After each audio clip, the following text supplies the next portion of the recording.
केशव नगर राज्य के एक छोटे से गांव में हरिराम नाम का एक सीधा साधा, मेहनती और ईमानदार किसान अपनी पत्नी के साथ खेत में बैठा हुआ था। देखना, हमारी फसल इस साल बहुत अच्छी होगी। हाँ, क्योंकि मेरी मेहनत के साथ साथ मेरे खेत की जमीन पर तुम्हारी मेहनत का पसीना भी शामिल है अर्चना। हाँ। नहीं, सारे गांव में केवल तुम ही मेहनती और ईमानदार हो। तुम्हारे पास जमीन तो कम है, लेकिन तुम्हारा दिल बहुत बड़ा है। कुछ देर बाद दोनों पति पत्नी घर चले गए।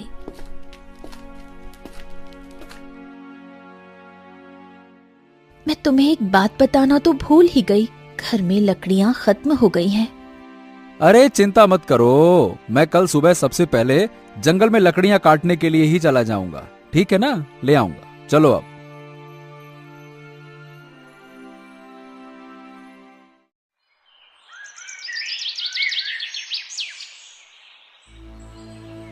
अगली सुबह हरिराम लकड़ियां काटने के लिए जंगल चला गया।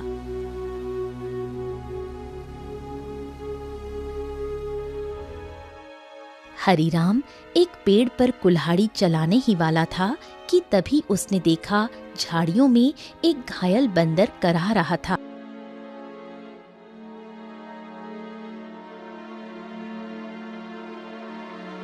हे भगवान, बाप रे, इस बंदर को तो लगता है किसी ने बुरी तरह से घायल कर दिया है। जरूर किसी जंगली जानवर ने इसके ऊपर हमला किया होगा। बताओ भला, बेचारे का हाथ खून से भरा हुआ है। ओहो हो। हरिराम बंदर के पास बैठा था। काश तू बोल सकता तो बता सकता कि तेरी तकलीफ कहाँ है। फिलहाल तो तेरे हाथ में खून दिख रहा है, लेकिन जिस तरह से तू दर्द से तड़प रहा है ना, बाप रे, तकलीफ तो कहीं और ही है। उसी समय वहां एक साधु आ पहुंचा। कौन हो तुम और बंदर से क्या बातें कर रहे हो? प्रणाम साधु महाराज, मैं तो बस लकड़ियां काटने के लिए जंगल में आया था। इस घायल बंदर को देखा तो इसके ऊपर तरस आ गया। लगता है किसी जंगली जानवर ने हमला किया है इसके ऊपर। देखिए ना, इसके हाथ से खून बह रहा है, लेकिन जिस तरह ये दर्द से तड़प रहा है, मुझे तो लगता है कि इसे कहीं और ही तकलीफ है। बहुत कम इंसान होते हैं जिनके मन में जानवरों के प्रति इंसानियत होती है। रुको रुको रुको। ओम। इतना बोलकर साधु मंत्र पढ़ने लगा। अचानक रंग बिरंगी किरणों से बंदर का जख्म सही हो गया। हाँ, अब ये बंदर तुम्हें बता सकता है कि इसकी तकलीफ कहाँ है। इतना बोलकर साधु वहां से चला गया। बंदर उठकर खड़ा हो गया। मेरे कंधे में बहुत दर्द हो रहा था। हाँ, अब अच्छा लग रहा है। एक शेर ने मुझ पर हमला किया। मैं बचने के लिए दूसरे पेड़ में कूदा। शेर का पंजा मेरे हाथ में लगा और मेरा हाथ घायल हो गया। मैं पेड़ ही नहीं पकड़ पाया और मैं जैसे ही नीचे गिरा, बाप रे बाप, मेरे कंधे में बहुत चोट लग गई थी। अरे, तुम तो बिल्कुल मनुष्य की आवाज में बात कर रहे हो। ये कैसे संभव हुआ? जब साधु ने मंत्र पढ़ा ना, तब मुझे ऐसा लगा कि मेरे अंदर बात करने की शक्ति आ गई है। मैंने बोला और मेरी आवाज तुम तक पहुंच गई। लगता है ये चमत्कार साधु बाबा ने किया है। हाँ।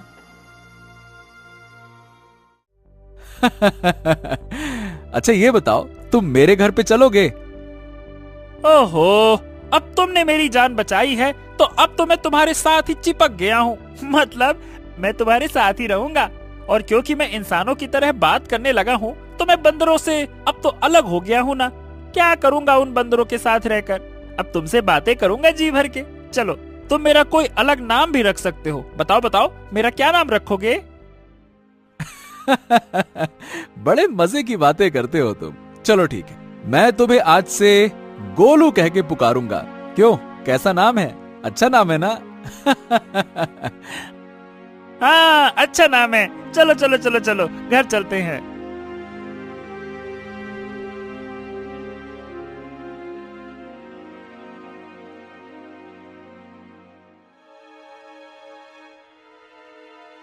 अरे, ये जंगल से तुम बंदर को क्यों पकड़ लाए? हरिराम पूरी घटना अर्चना को बताने लगा। क्या क्या वास्तव में बंदर बात कर सकता है? अरे तुम स्वयं पूछ लो। क्या नाम है तुम्हारा? मेरा नाम गोलू है।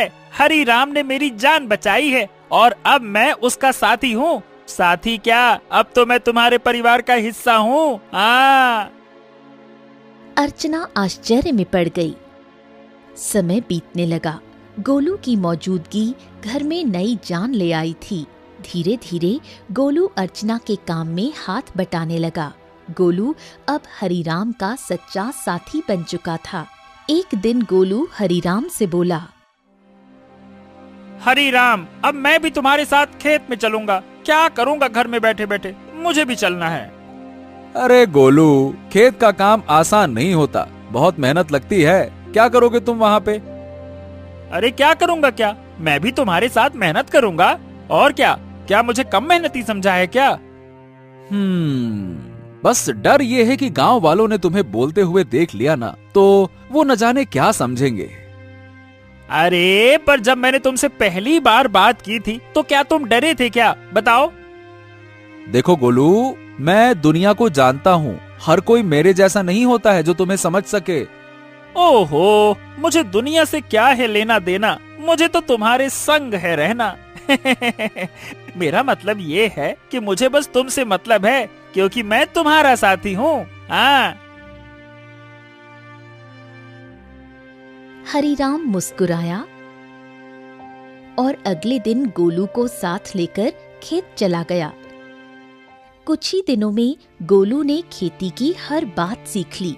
अब वो हरिराम का सच्चा मददगार बन गया था।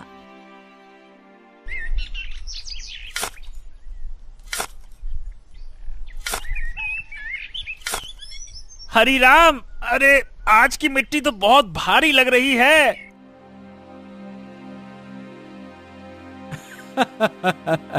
गोलू, अब तो तू पक्का किसान बन गया है।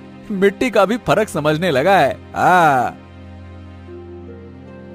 गोलू की बात अब गांव में फैलने लगी थी और ये बात आखिरकार पहुंची जमींदार चौधरी के कानों तक। क्या हरिराम के घर एक बंदर है जो इंसानों की तरह बोलता है? हाँ जमींदार साहब, मैं खुद देख चुका हूँ। अरे मैंने तो उसे बोलते हुए सुना भी है। पहली बार तो मैं डर गया था। अरे भैया, तो फिर उस बंदर को लेकर तमाशा करना चाहिए, उससे तो बड़ी अच्छी कमाई होगी।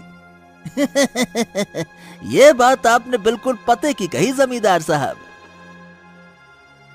जमींदार की हंसी कुछ देर चली, फिर वो गंभीर हो गया। इस हरिराम की जमीन पर मेरी नजर बहुत समय से है। बाकी सब तो मेरे कर्जदार बन चुके हैं, पर ये ससुरा हरिराम ये कभी झुका ही नहीं। उसकी जमीन बहुत उपजाऊ है जमींदार, बंजर में भी फसल उग जाती है। अरे इसमें मिट्टी का कोई खेल नहीं है भीमा। उसकी किस्मत और सितारे बुलंद है, पर जिस दिन वो सितारे गिरेंगे ना, उसी दिन ये खेत मेरा होगा और हरिराम मेरे कदमों में होगा, देख लेना तुम।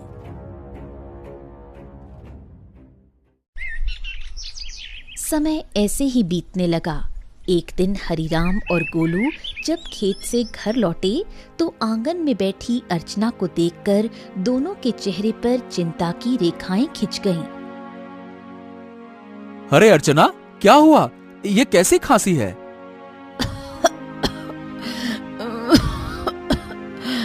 कुछ दिनों से खांसी हो रही है, अब तो दिन ब दिन और भी बढ़ती जा रही है।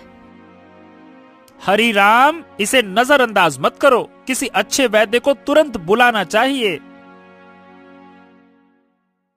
हरिराम ने देर न करते हुए गांव के एक अनुभवी वैद्य को बुला लिया।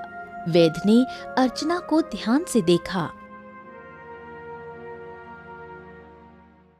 हरिराम, देखो, इन्हें एक विचित्र बीमारी हो गई है। अगर समय पर इलाज न मिला तो ये जानलेवा हो सकती है।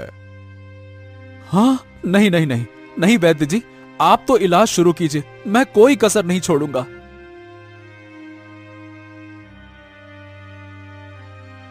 उस दिन से हरिराम का सारा धन अपनी पत्नी के इलाज में लगने लगा। हफ्तों बीतते गए और एक दिन ऐसा आया जब उसकी सारी जमा पूंजी खत्म हो गई। उस दिन हरिराम घर पर अकेला बैठा था।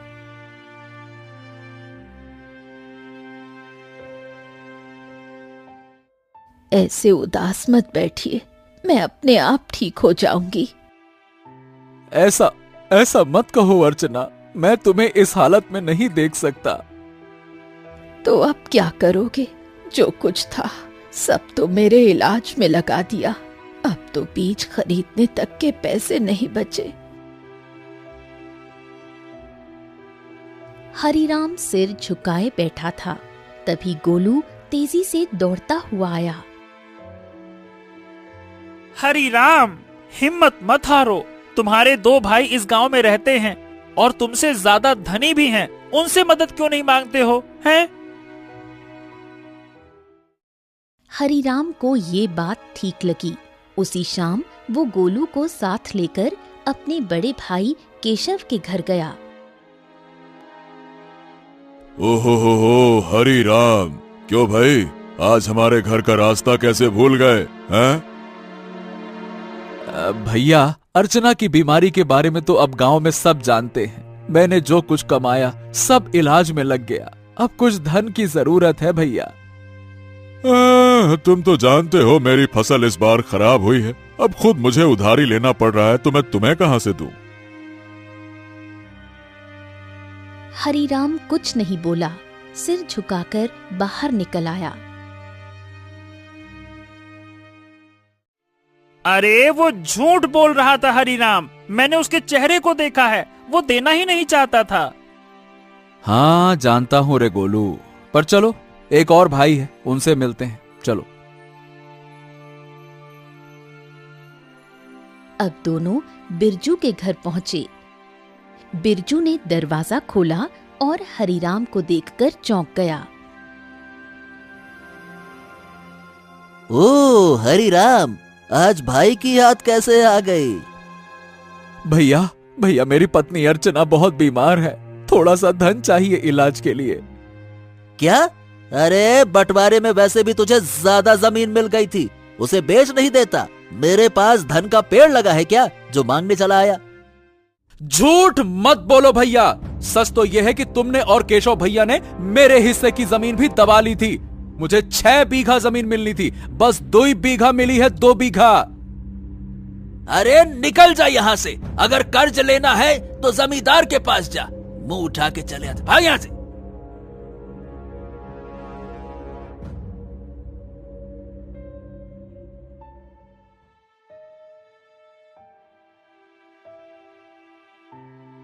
कैसे भाई है तुम्हारे हरिराम, एक भी मदद को तैयार ही नहीं है। हाँ, इस दुनिया में इंसान ऐसे ही होते हैं, मतलबी, अपना पराया कुछ नहीं देखते। तो अब क्या करोगे? क्या जमींदार के पास जाओगे? हाँ, मजबूरी है गोलू, मैं नहीं जाना चाहता था, इसीलिए तुम्हारे कहने पे भाइयों के पास गया। अब तुम ही बताओ, मेरे पास और क्या रास्ता बचा है, बताओ।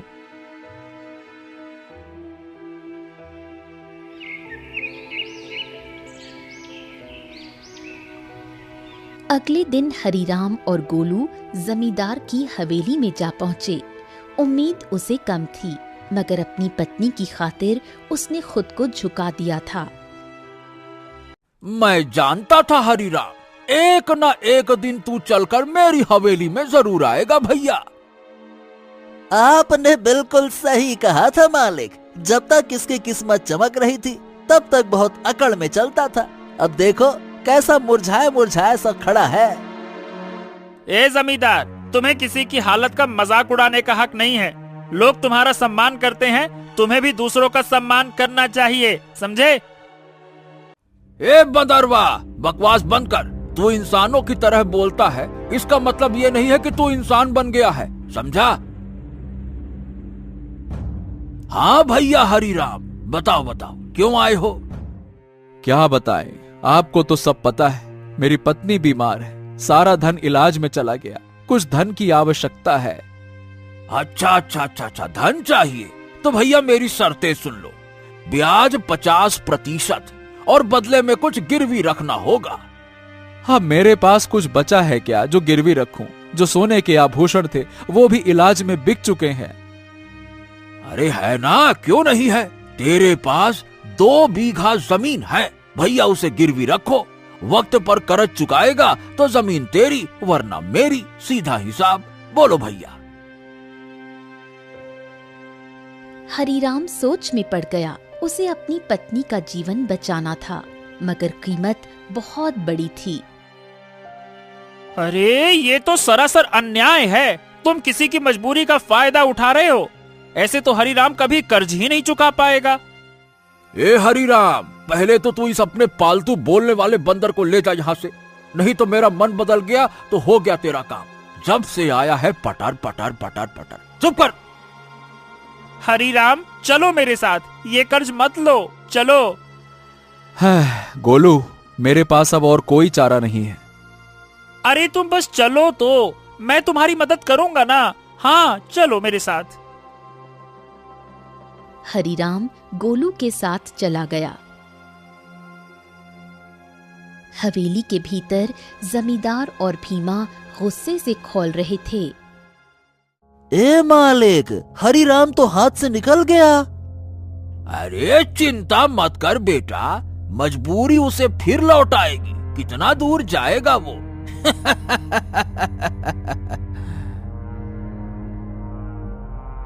हरीराम गोलू के साथ घर पर आ पहुंचा और गोलू तुरंत वहां से चला गया। शाम तक गोलू लौटकर नहीं आया। हरीराम और अर्चना की चिंता बढ़ने लगी। गोलू अब तक क्यों नहीं आया? कहीं जमींदार ने उसे कुछ कर तो नहीं दिया? अरे पता नहीं कहां गया। मेरा मन भी बड़ा बेचैन है। रात बीत गई। सुबह सूरज की किरणों के साथ ही गोलू वहां पहुंचा, हाथ में एक चमकती जड़ी बूटी के साथ। अरे गोलू, तू कहां था? हमें लगा कहीं तुझे कुछ हो तो नहीं गया। अरे मैं जंगल गया था उन साधु महाराज को ढूंढने जिनसे मुझे बोलने की शक्ति मिली थी। उन्हें मैंने सारी बात बताई और उन्होंने दया करके ये जड़ी बूटी दी है। उन्होंने कहा है कि इससे से बड़ी बीमारी ठीक हो सकती है। हाँ। गोलू ने वो जड़ी बूटी अर्चना को दे दी। कुछ देर बाद अर्चना की आंखों में चमक लौट आई। मुझे बिल्कुल स्वस्थ महसूस हो रहा है, जैसे मैं कभी बीमार ही नहीं थी। हाँ। अर्चना, तुम्हारी खांसी भी ठीक हो गई। और गोलू, तू तो हमारे लिए देवता बन गया। अगर तू नहीं होता तो मैं जमींदार से कर्ज लेकर अपनी खेती भी खो बैठता।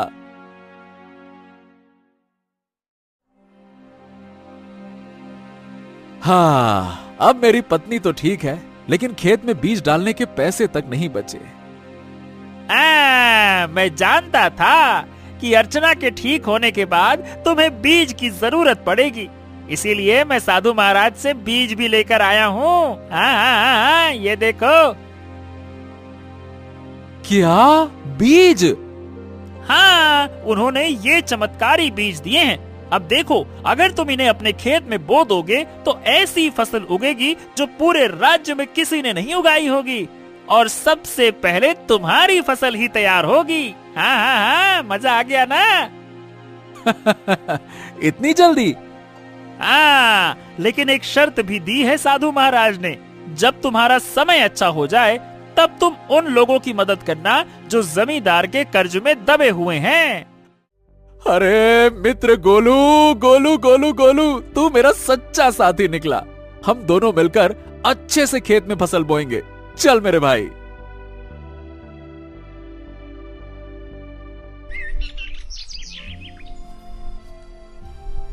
अगले ही दिन हरीराम, गोलू और अर्चना ने मिलकर खेत जोता, बीज बोया और आकाश की ओर देखकर मेहनत का वादा किया।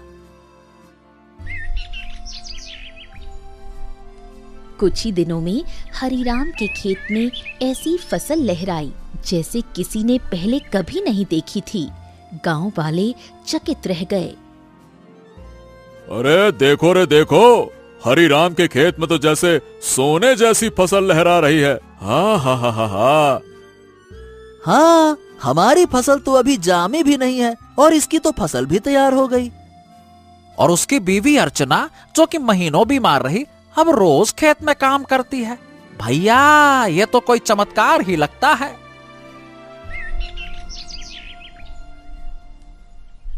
कुछ दिनों बाद हरीराम की किस्मत बदल गई। चमत्कारी फसल ने उसे गांव का सबसे सफल किसान बना दिया। बाजार में उसके नाम की चर्चा फैल गई। हरि राम, जपो राम नाम, बन गया तू धनवान। जो सोचा था वो हो गया सच। हाँ, वाकई में सच तो हो गया, लेकिन अब बारी है गोलू वादा निभाने की, उन सब की मदद करने की जो जमींदार के कर्ज में डूबे हैं। हाँ बिल्कुल, चलो आज से ही शुरुआत करते हैं। अपने गांव का बिंदेसर का खेत सबसे पहले छुड़ाते हैं। चलो।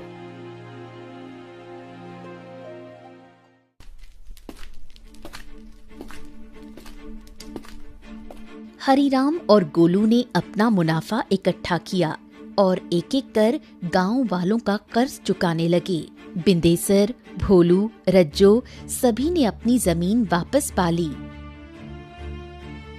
हरिराम भैया, आज आपने हमें नया जीवन दे दिया। सही बताओ, बिल्कुल, बहुत बहुत धन्यवाद। गांव में खुशी लौटने लगी, लेकिन जमींदार के चेहरे पर उदासी छा गई। ये सब देखकर जमींदार गुस्से से अपने साथी भीमा से बोला, हाँ, ए भीमा, तू देख रहा है ना कि क्या हो रहा है? हाँ मालिक, हरिराम ने सबके कर्जे चुकाने शुरू कर दिए हैं। अगर यही चलता रहा तो एक दिन तो मेरी जमींदारी ही खत्म हो जाएगी और मेरा दबदबा भी खत्म हो जाएगा। आप तो आदेश दीजिए मालिक की करना क्या है। अब बहुत हो गया भीमा, अगर ये हरिराम ऐसे ही सबकी जमीन छुड़वाता रहा तो मेरा क्या बचेगा? मेरा दबदबा, मेरी हवेली है। अरे मालिक, आप तो बस आदेश कीजिए, कल ही उसका काम तमाम कर दूंगा। सब खेत में काम करते हैं, वही खत्म कर दूंगा। कहिए। खून जमीन पर गिरे ऐसा मारना साले को, ताकि सबके दिल में डर उतर जाए। जा, हरिराम को मिटा दे, जा।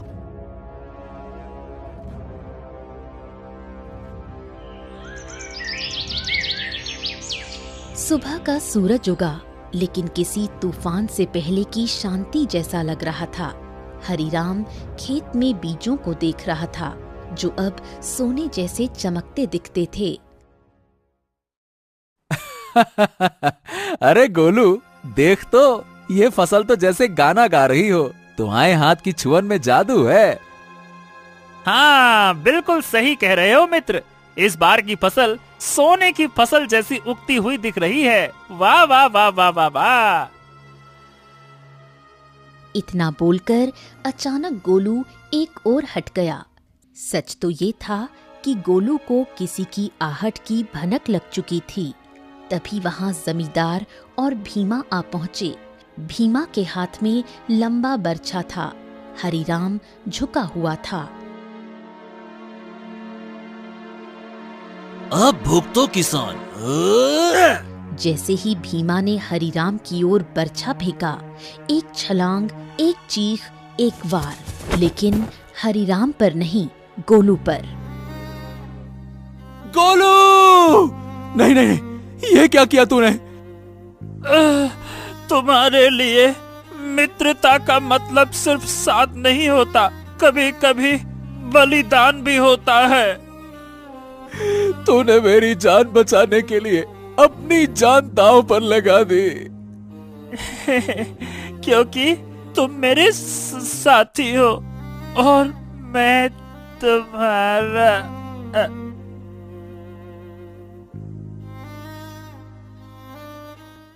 जमींदार और भीमा अविश्वास भरी नजरों से घायल गोलू को देखने लगे। भीमा जमींदार की ओर देखकर बोला,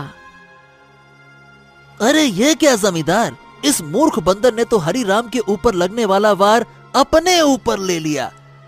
हाँ, तुमने सही कहा, लेकिन मैं फिर भी हरिराम को जीवित नहीं छोड़ूंगा। इतना बोलकर जमींदार गोलू की ओर देखकर क्रोधित अवस्था में बोला, अरे तू मूर्ख का मूर्ख बंदर ही रहा। अरे तू इंसानों की तरह बोल सकता था और इंसानों की तरह रहने लगा था, लेकिन तू इंसानों की तरह चतुराई नहीं सीख सका। तुझे क्या जरूरत थी अपने ऊपर वार लेने की? क्या आवश्यकता थी बलिदान देने की? मूर्ख बंदर कहीं का, तूने मेरे सारे किए कराए पर पानी फेर दिया। लेकिन तुझे क्या लगता है कि मैं हरिराम को जीवित छोड़ दूंगा? नहीं, मैं हरिराम को जीवित बिल्कुल नहीं छोड़ूंगा, क्योंकि उसकी वजह से ही मेरा गांव में दबदबा समाप्त हुआ है। तेरा ये बलिदान बेकार जाएगा रे मूर्ख बंदर, रुक जा। गोलू के होठों पर एक हल्की मुस्कान अब भी जिंदा थी। गोलू ने अपने मित्र हरिराम को मुस्कुराते हुए देखते हुए ही दम तोड़ दिया। तभी वहां वही साधु प्रकट हो गया जिसने गोलू को बोलने की शक्ति दी थी और जिसने गोलू को हरिराम की पत्नी को बीमारी से बचाने के लिए जड़ी बूटी और जादुई बीज दिए थे। साधु क्रोधित अवस्था में जमींदार और भीमा की तरफ देखकर बोला, जिसने निर्दोष की जान ली उसका पाप अब उससे बदला मांगेगा। जमींदार और भीमा, तुम दोनों ने बहुत बड़ा पाप किया है। तुम्हें इस संसार में खुलेआम रहने का कोई अधिकार नहीं है। तुम दोनों समाज के लिए खतरा हो, रुक जाओ। इतना बोलकर साधु की क्रोधित आंखों से रंग बिरंगी किरणें निकलकर भीमा और जमींदार के शरीर पर पड़ने लगी और अगले ही पल उनके शरीर में आग लग गई।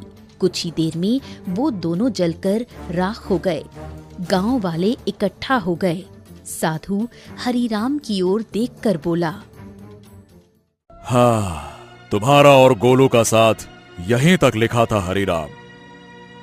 लेकिन साधु महाराज, जमींदार के साथी भीमा ने मेरे ऊपर हमला किया था, लेकिन गोलू ने उसे अपने शरीर पर ले लिया।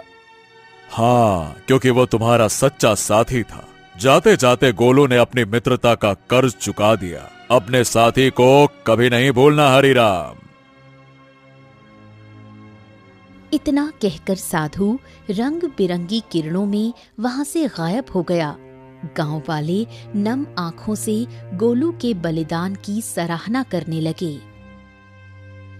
अरे ये कोई साधारण बंदर नहीं था भैया, देवता था, देवता, हरिराम का सच्चा साथी। हाँ भैया, इसने अपनी जान दे दी और हम सबको बचा लिया। बहुत अच्छा बंदर था।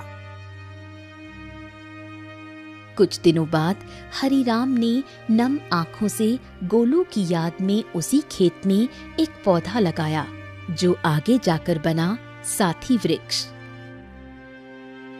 गोलू, तेरे बिना सब अधूरा लगेगा, लेकिन तू मिटा नहीं। तू हर उस फसल में है जो इस धरती से उगेगी। कभी कभी सच्चा साथी इंसान नहीं होता, वो एक जानवर हो सकता है जो बिना शर्त प्रेम करे, रक्षा करे और अगर जरूरत पड़े तो जीवन भी दे दे।